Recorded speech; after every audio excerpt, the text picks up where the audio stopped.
My beloved, listen closely. That persistent feeling you have is not paranoia. It is not your imagination crafting stories of significance. It is your spirit, finely tuned by my hand, picking up a spiritual frequency that your mind struggles to interpret. You feel the eyes upon you, in the meeting room, in the social gathering, even in the quiet solitude of a public space. You sense the weight of observation, the unspoken scrutiny. You have asked yourself, why are they watching me? What do they want from me? Today I pull back the veil.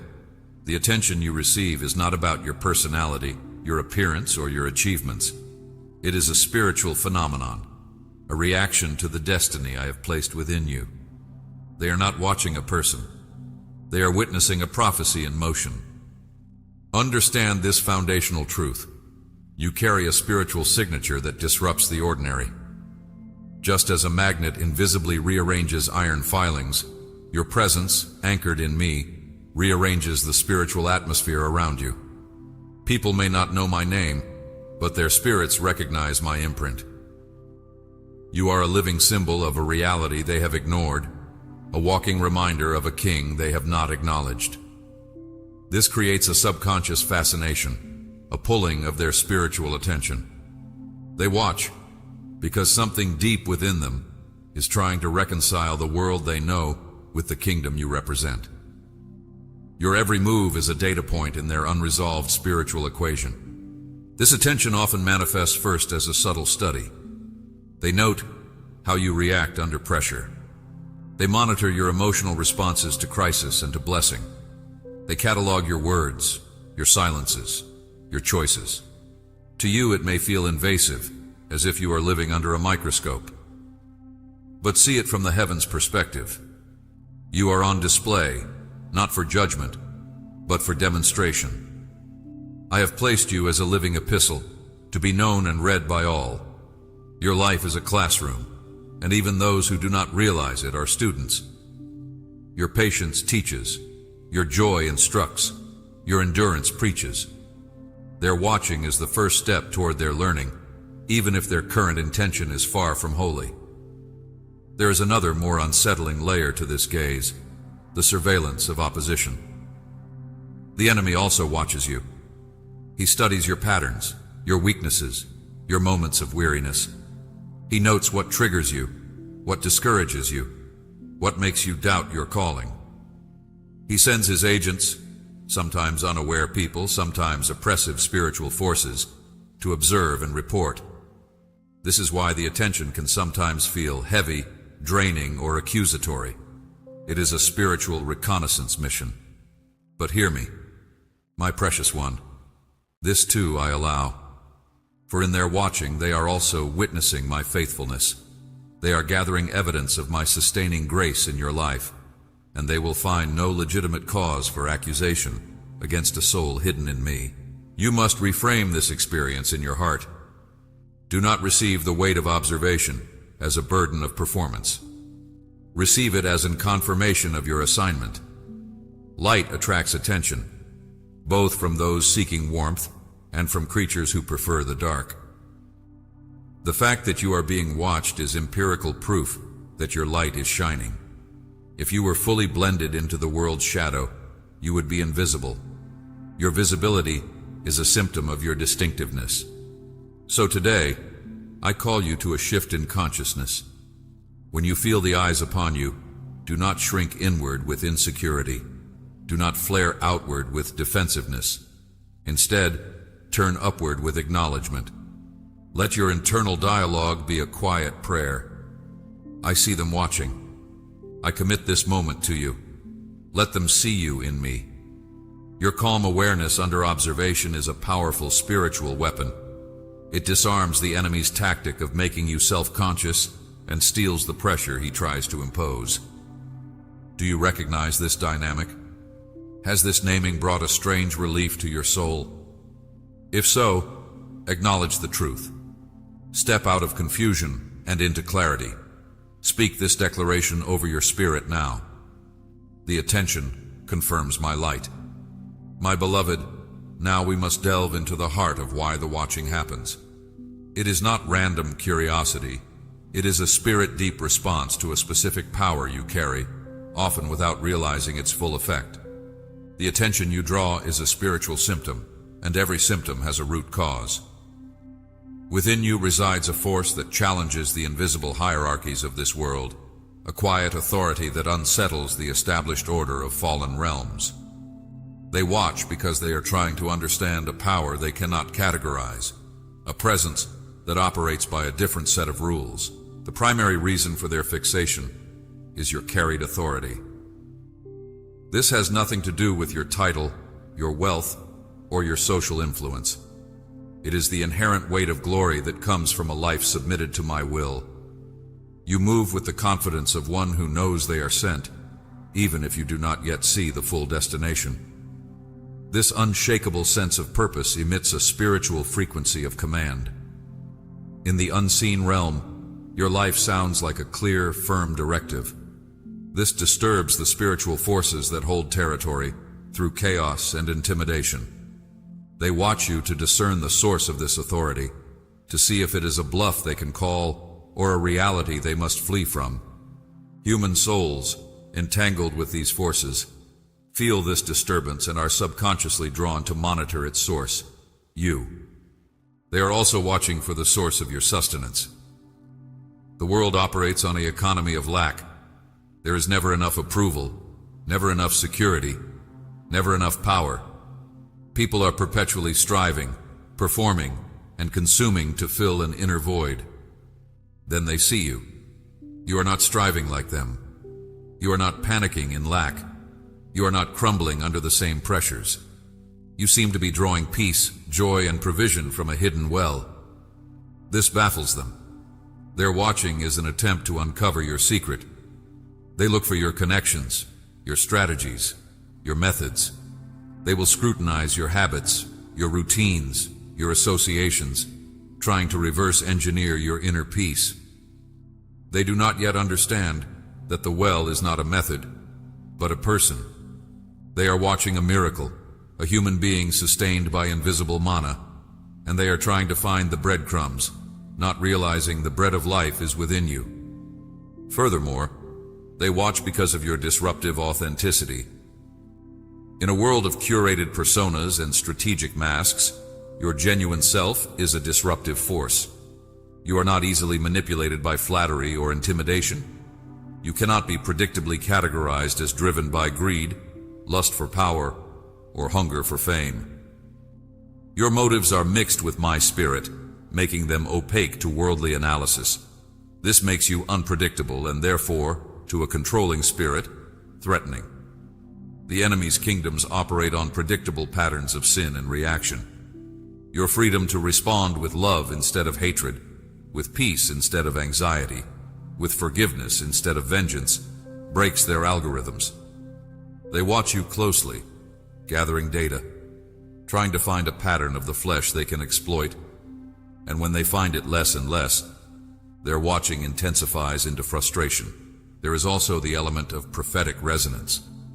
Your life is not just your own. It echoes the footsteps of my Son. In ways you may not see, your journey mirrors aspects of His. The rejection, the faithfulness in obscurity, the unjust accusations, the quiet power. Spiritually sensitive individuals, even those not fully surrendered to me, sense this echo.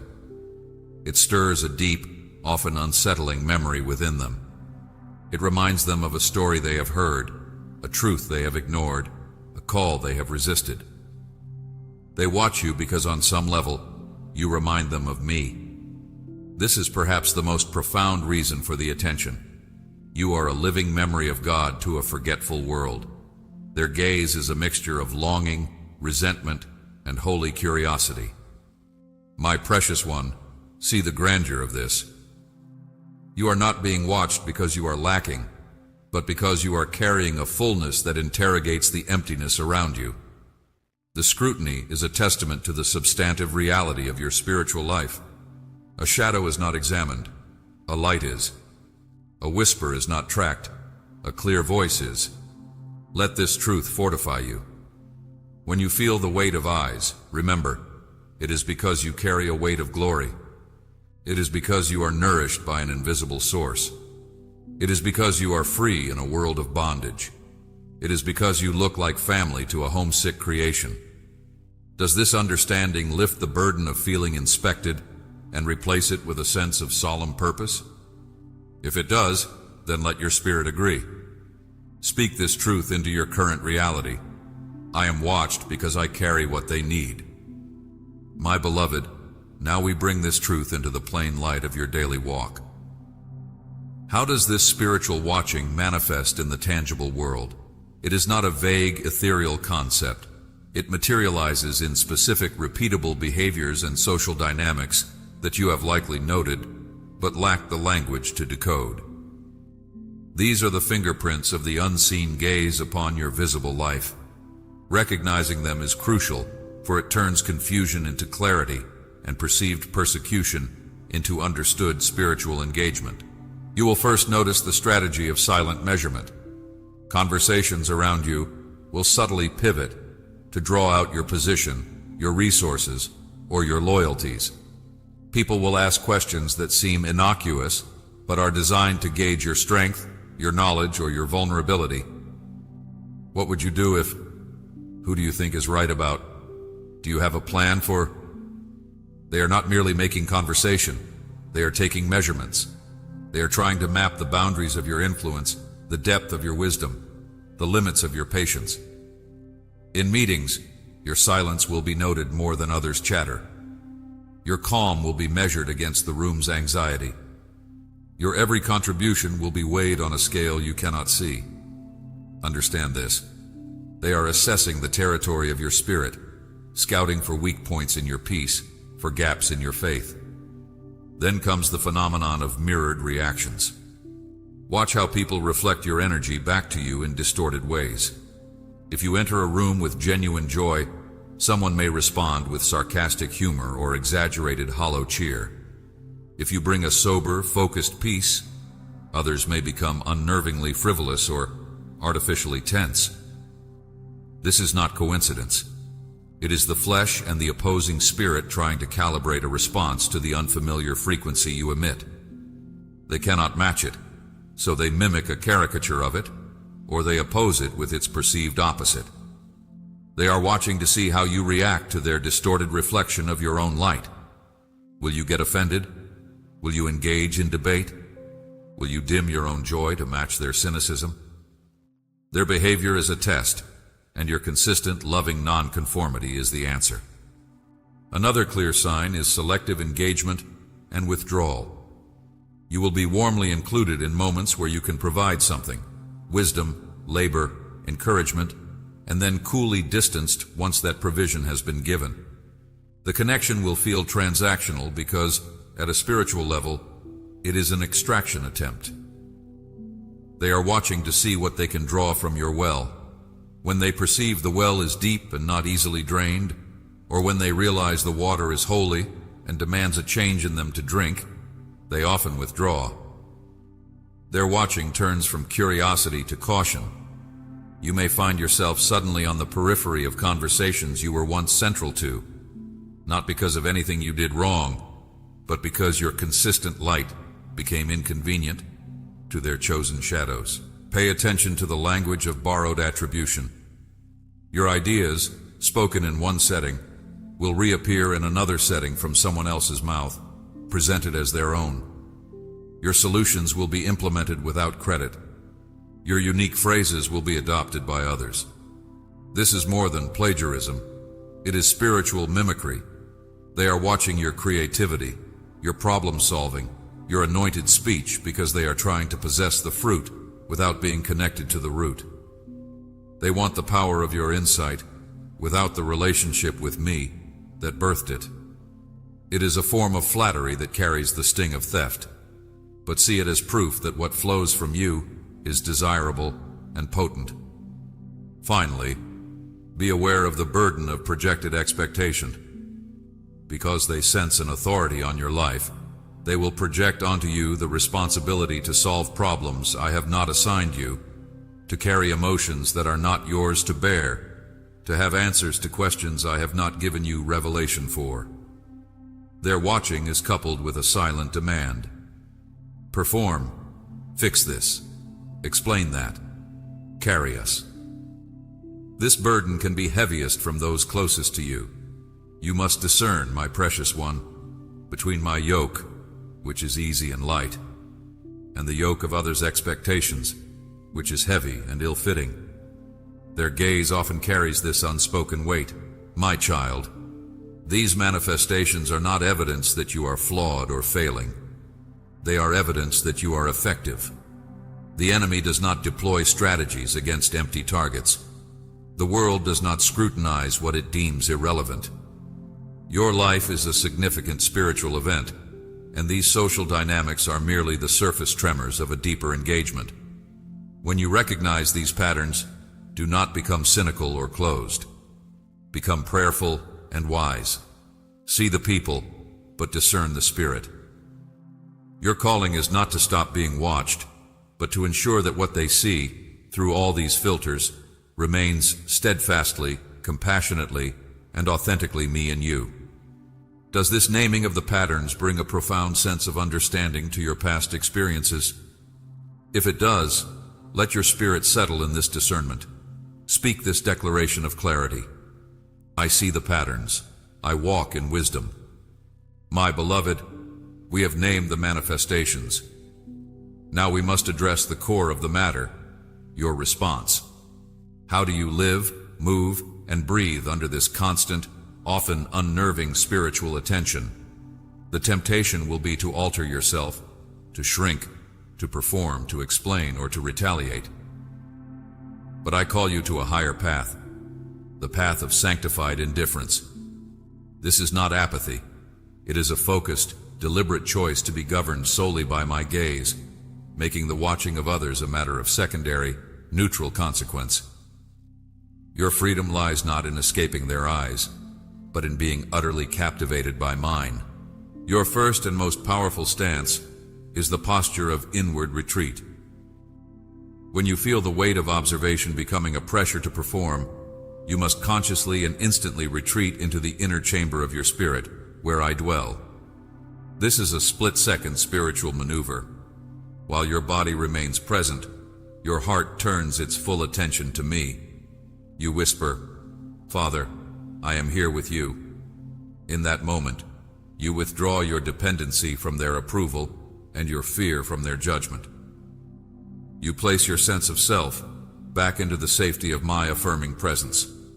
This inward retreat makes you impervious to the external gaze.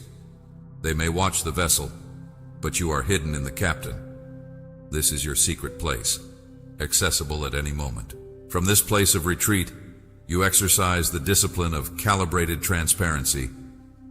You are not called to be a closed book, shrouded in suspicious secrecy. Nor are you called to be an open scroll, revealing every wound and wonder to predatory eyes. You are called to be wise as a serpent and harmless as a dove. This means your transparency is calibrated by my spirit. You share what edifies. You withhold what is sacred or would be trampled. You answer questions with truth, but not always with all the truth. You let your yes be yes and your no be no, without lengthy justifications meant to manage their perceptions. Your words become fewer, but carry more weight. Your openness becomes a choice, not a compulsion. You control the narrative because you are anchored in the author. Next, you must adopt the practice of blessing the watchers. This is your supernatural countermove. In the very moment you sense scrutiny turning into spiritual opposition, through jealousy, judgment, or coldness, you release a silent blessing upon them. Father, bless them. Meet them in their lack. Reveal your love to them. Do this genuinely, from the heart. This act of love does three things. It protects your own heart from the poison of bitterness. It disrupts the enemy's plan to create a cycle of reaction and conflict. And it unleashes my grace into the spiritual atmosphere around you. You become a conduit of blessing, even when you are the object of scrutiny. This confounds the powers of darkness and often softens the heart of the person being used. You must also cultivate the art of divine timing. Not every truth is to be revealed now. Not every assignment is to be executed in public view. A major reason they watch is to anticipate your next move, to co-opt it or counter it. I will often lead you to prepare in secret, to move in silence, to grow in hiddenness. Trust this process. When the time is right for me to elevate you, no amount of prior watching will have given them the blueprint, for I will do a new thing. Your patience frustrates the watchers. Your silent obedience to my timing keeps them off balance. Let them watch you wait. Let them see your peace in the pause. Their inability to predict you is a testament to your guidance by an unseen hand. Finally, anchor yourself in the identity of the sent one. You are not a stationary exhibit to be studied. You are a courier on a mission. Couriers do not stop at every post to debate their package or justify their route. They have a message from the king and a destination in mind.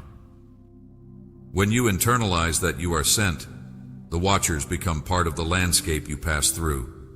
Interesting, perhaps challenging, but not your focus. Your focus is the assignment. Your validation is the sender's approval upon delivery. This mindset turns scrutiny into mere scenery. You acknowledge it, you navigate it with wisdom, but you are not defined or deterred by it. My precious one, this is how you live free under the gaze of heaven and earth. You are not a prisoner of perception. You are a pilot, guided by a higher instrument panel. The watching of others becomes like weather on the windshield, noted, but not controlling your flight path. Let this practical wisdom seep into your daily walk. When you feel the eyes today, remember, retreat, calibrate, bless, wait. Remember your mission. This is the way of peace and power. Do you receive this strategy for your heart? Does it feel like a release from a cage? If so, affirm your commitment to walk this way. Speak this declaration of freedom. I am free under the gaze. My beloved, we now ascend to the summit of this revelation. The watching is not an endless trial. It is a preparatory stage with a glorious culmination. I am using the very attention fixed upon you, the scrutiny, the measurement, the silent opposition, to forge within you a quality that cannot be developed in obscurity. Unshakable, visible glory. The pressure of the gaze is creating the diamond. The constant observation is not meant to crush you, but to condense you, to purify your testimony until it becomes undeniable. You are being prepared for a moment of divine display. Understand this pivotal shift. The watchers are not your critics. They are your unwitnessing witnesses.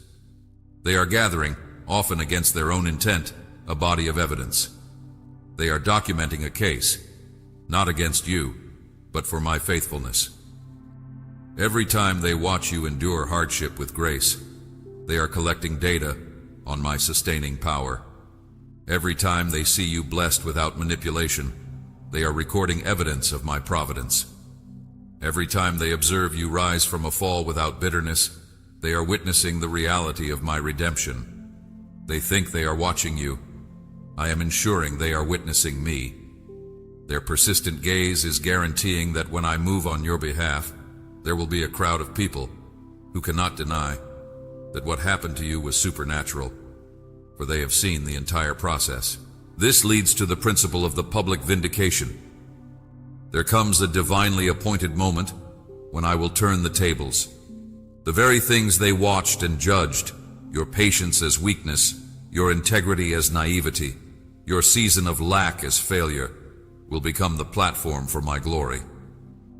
I will vindicate you openly. The promotion will come in the full view of those who measured you. The breakthrough will happen in the arena where they counted you out. The door will open before the eyes that once looked at you with pity or contempt.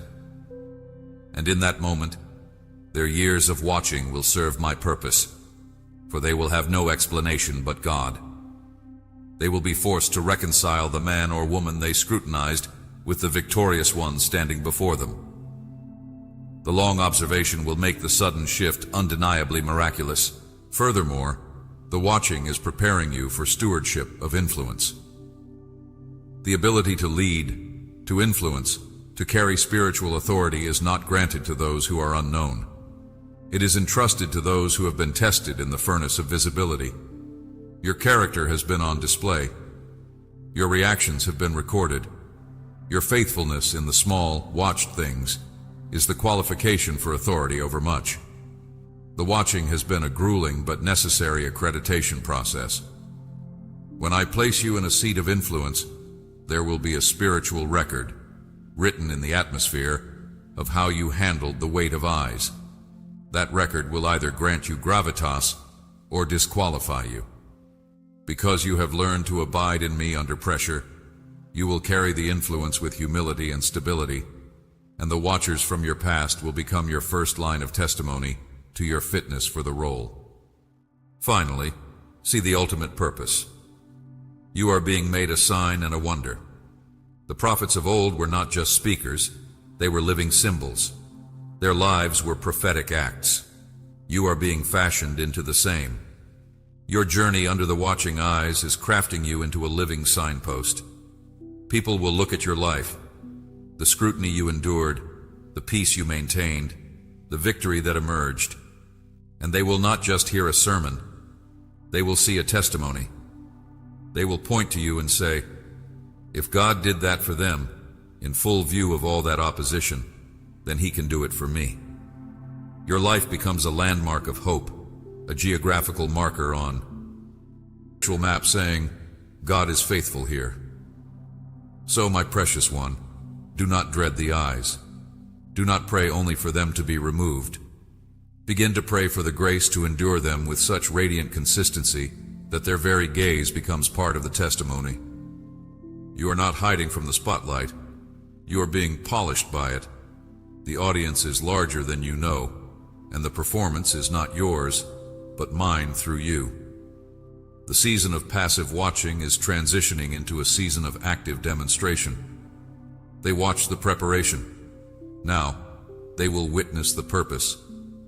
Does this vision of culmination lift your head? Does it turn the burden into a sense of destiny? If so, align your spirit with the coming glory.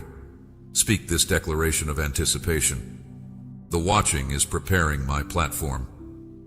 My beloved, we have reached the end of this revelation and the beginning of your empowered walk. You now understand the spiritual reason for the attention, its manifestations, your response, and its glorious end. This knowledge is not merely for comfort, it is a weapon, a compass, and a crown. It is time to step forward, not as a target of scrutiny, but as a governor of your own spiritual atmosphere, fully aware that the eyes upon you are part of the landscape of your calling. From this day forward, let your awareness be transformed. When you feel the gaze, the silent measurement, the mirrored reaction, the weighted expectation, let your spirit smile with recognition. No more confusion, no more insecurity. Let your internal dialogue shift from, "Why are they looking at me?" to, "Ah, the light is doing its work. The presence is felt." This is the confidence of one who knows the script. You are not an actor surprised by the audience. You are a messenger who knows why the crowd is gathered. They are watching because they are hungry, because they are threatened, because they are curious, because they are being drawn by a force they do not understand. And that force is my spirit within you. Now I commission you with a final mandate. Carry the gaze with grace and convert it into testimony. Your life is no longer a private affair. It is a public declaration. Therefore, live with the holy consciousness that every move you make is a sermon. Every reaction you have is a lesson. Every silence you keep is a message. This is not a burden of performance, but a freedom of purpose. You are free from the need to manage perceptions because you are focused on representing a kingdom. Let them see the difference. Let them see the peace that puzzles them, the joy that confounds them, the love that disarms them, the integrity that challenges them. Do not explain it. Embody it. I send you back into your world, your workplace, your family, your social circles, as a conscious light bearer. Go back to the very rooms where you felt most watched, most analyzed, most misunderstood. But go back with this new truth emblazoned on your spirit. Your posture has changed. You are not a specimen under a microscope. You are a seed planted in a field, and the watchers are simply witnessing your inevitable growth toward the sun. The pressure is the soil that strengthens your roots. Remember, you are never alone under the gaze. I am with you. My angels encamp around you. The great cloud of witnesses cheers you on. The audience of heaven is captivated by your faithfulness. The earthly eyes are but a shadow of the divine attention that rests upon you with love and approval. Fix your eyes on that truth, and the stare of others will lose its power to intimidate. So walk forward. Let them watch. Let them take notes. Let them whisper. Let them wonder. Your assignment is not to stop them, but to outlive their doubts, outlast their schemes, and outlove their judgments. Your consistent, faithful, joyful life in me will be the final, unanswerable argument. The revelation is complete. The mystery has been solved. You now know why they watch your every move. Carry this knowledge as a shield and a standard. If you are ready to embrace this identity, to walk in this freedom, and to let your life be a public display of my glory, then let your spirit roar its agreement with the final, empowering declaration. Speak it with all the conviction I have placed within you. Let them watch. Amen. My beloved family, if this word has pierced the heart of your experience, if you have felt seen, understood, and empowered, realizing you are not paranoid but perceptive, not a target but a testimony, then you know this is more than a message. It is the gathering cry for a people who live under the holy gaze, who are learning to turn scrutiny into strength and observation into opportunity. You are not alone in this. There is a tribe here that understands. This revelation was for you, but its power is multiplied in community. It is for every sensitive spirit who has felt the weight of eyes, for every faithful heart that has wondered why their every step is monitored, for every warrior needing to know that the watchful eyes are part of the battle plan. And now, you have a role to play in strengthening this family. First, plant your flag here. If this place has been a sanctuary of clarity and a source of spiritual armor for you, do not let this be a passing moment. Click subscribe and turn on all notifications. By subscribing, you are declaring, "This truth fortifies me. This is where I get my orders clear." You are also extending this lifeline further. Every subscriber amplifies this signal, helping other watched ones find their way out of confusion and into their calling. Second, for those stirred to partner in this mission. If this ministry has been a guiding light, affirming your path and decoding your spiritual reality, and you feel led to support its work tangibly, you can do so through Super Chat during our live streams. Your support is a spiritual partnership. It says, "This message must reach the ones who are weary under the gaze." It enables us to create more content, secure platforms, and be a steady, clear voice for those navigating the pressure of visibility. Third, I invite you into the inner circle. For those who desire deeper fellowship, consistent teaching, and connection with others who live with this unique spiritual awareness, consider joining our channel membership. This is your dedicated space beyond the public word, a place for exclusive deep dive teachings, intimate prayer and Q&A sessions, and a private community of fellow watched ones who truly understand the journey. It is a haven for the set apart, a counsel for those on assignment. My precious watched family, the world needs your unwavering light now more than ever. And you need a community that sees you not as a spectacle, but as a sibling in the spirit, that strengthens your resolve and celebrates your steadfastness. Let us not bear the gaze in isolation any longer. Take your stand now. Subscribe to stay anchored and connected. Use Super Chat to sow into this work and have your voice lifted. Join the membership to come inside, find your tribe, and go deeper in your purpose. Click the join button below. Let's build this fortress for the watched ones together. Your presence here is by divine appointment. This is your tribe. This is your time. I am with you, I see you, and I am well pleased. Now go and live, knowing you are watched by heaven. Amen.